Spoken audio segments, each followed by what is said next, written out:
फरवरी 2025 को अमेरिका और इजराइल ने मिलकर जो ईरान पर हमला किया, उसने तो ये हमला सिर्फ ईरान के ऊपर नहीं था, ये मेरे ख्याल में पूरी दुनिया की जो मईशत थी उसको हिला कर रख दिया। अच्छा, ईरान हम्म। ने इसकी जो जवाबी कार्रवाई की, 9 हफ्ते की जंगबंदी भी हुई, 7 अप्रैल को सीज़ फायर भी हुआ, 4 मई 2026 को ईरान ने जो है वो फिर अमरीकी जो बहरी जहाज़ हैं, अभी परसों की बात है, उसके ऊपर क्रूज़ मिसाइल दागे और यूएई पर हम्म। भी हमला कर दिया। तो इसका मतलब है कि जो वो हम्म। सीज़ फायर वाला वो जो 45 डेज़ का पाकिस्तान ने एक ऑप्शन दिया था और रिक्वेस्ट की थी कि इस दरमियान सीज़ फायर रहेगा और सालसी का किरदार पाकिस्तान अदा करेगा और बहुत सारे ममालिक और भी हैं, वो तो मुझे लगता है ऐसा है कि वो तो शायद जो है उस पर अमल नहीं हो रहा।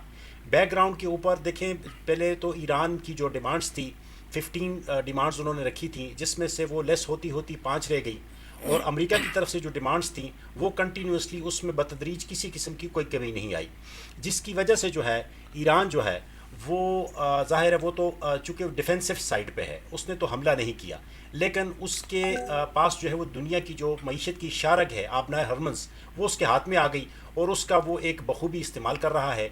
और जो उसके इर्द गिर्द ममालिक हैं, देखें जो यूएई है या कतर है या जितना भी गल्फ़ है ओवरऑल, वो उनके पास जो है एक डिफेंसिव किस्म की और एक स्ट्रॉन्ग किस्म की फ़ौज, और उनके पास लड़ाका मार मिज़ाइल या इस तरीके से जो उनके पास चीज़ें न होने की वजह से वो लोग बहुत बैक के ऊपर चले गए हैं। अब सबसे ज़्यादा जो इसमें नुकसान हो हम्म। रहा है या हो गया है वो यूएई का हो गया है।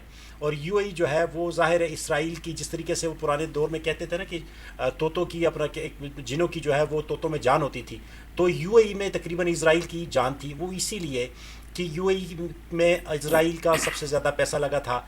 भारत का देखिए, हम्म। 84 अरब डॉलर का नुकसान हुआ भारत का, वहाँ पे एक बहुत ज़्यादा जो इन्वेस्टमेंट हुई थी, वहाँ से तकरीबन इन्वेस्टर चले गए हैं। वहाँ जो साइबर सिक्योरिटी के जो सिस्टम है, आलात हैं, पूरी दुनिया को के साथ जो मामलात कंट्रोल करने होते हैं, वो सारे इसराइल के लगे थे। तो इसीलिए वो ओवरऑल चीज़ों को तो डिस्टर्बेंस है। अब बैकग्राउंड के ऊपर पाकिस्तान की तरफ से ताज़ा अपडेट तो किसी किस्म की अभी तक मौसूल नहीं हुई, लेकिन पाकिस्तान जो है वो ये एक सालसी का जो दबाव है पाकिस्तान के ऊपर, ये बड़ी तेज़ी के साथ इस पर कारबंद है और उस पर काम कर रहा है। ये कहा ये जा रहा था और सुना ये जा रहा था कि शायद जो है ईरान को बचाने के लिए या ईरान की ये जो सालिसी है इस दरमियान, चाइना शायद फ्रंट लाइन पे आएगा। लेकिन मेरे ख्याल में चाइना ने अपनी जो सालिसी है उसमें किरदार जो है वो बैकग्राउंड में रखा, वो फ्रंट के ऊपर नहीं आया और न ही वो इस जंग का हिस्सा बना। वो इसीलिए कि वो मईशत को मजबूती के ऊपर वो बिलीव रखता है और मईशत के ही मुताबिक चीज़ों को आगे लेके चल रहा है। तो ये जो 28 फरवरी के बाद के जो हमले हैं, इसके बाद जो हम्म। बहरी जहाज़ों की नाकाबंदी है, तकरीबन देखें जो जंग का मरकज़ है ना, वो 21 मील चौड़ा रास्ता है जो आपने हरमन्स जो ईरान और ओमान के बिल्कुल दरमियान है। अच्छा, जहाज़ ज़ाहिर गुजारने का वहाँ पे वो ऑपरेशन है। 28 फरवरी को हमलों के बाद जो है वो बहरी नाकाबंदी की गई। तकरीबन 15,000 जो है फ़ौजी और 100 लड़ाका मार तैयारे जो है बहरी जहाज़, वो अमेरिका की तरफ से वहाँ पे तैनात हैं। अच्छा, अब ईरान का मौक़िफ़ ये है कि अमेरिका अगर ज़रूरत से ज़्यादा मुतालबात छोड़े तो बात हो सकती है। इसके अलावा आपने हरमज़ जो है वो हमारी हिफाजत, हमारी ज़िम्मेदारी है।